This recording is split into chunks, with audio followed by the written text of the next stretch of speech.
Last ফ্রাইডেতে আমরা বেরিয়ে পড়েছিলাম শ্রীমঙ্গলের উদ্দেশ্যে। সামনে ছিল 220 কিলোমিটারের বেশি বাইক রাইড আর একদিনের দারুণ এক অ্যাডভেঞ্চার।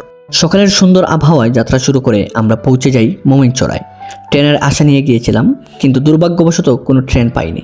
তবে সেই আক্ষেপ অনেকটাই দূর করে দিয়েছিল ড্রোনে ধারণ করা অসাধারণ কিছু ফুটেজ।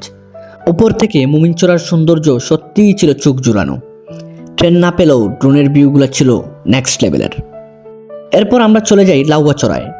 ঘন সবুজ বন, শান্ত পরিবেশ আর প্রকৃতির অপার সৌন্দর্য আমাদের যাত্রাকে আরও উপভোগ্য করে তোলে। পরবর্তী গন্তব্য ছিল ফিনলে টি এস্টেট। যতদূর চোখ যায় শুধু সবুজ চা বাগান আর মনোমুগ্ধকর দৃশ্য। ড্রোনে সেই সুন্দর যেন আরও জীবন্ত হয়ে উঠেছিল। এরপর আমরা ঘুরে দেখি হরিণচড়া গল্ফ ফিল্ড। বিশাল খোলা মাঠ আর চারপাশের সবুজ প্রকৃতি জায়গাটিকে করেছে অনন্য। ফেরার পথে আমরা মৃত্যৃঙ্গে চা বাগান দিয়ে আসছিলাম, আর ঠিক তখনই শুরু হলো প্রবল বৃষ্টি।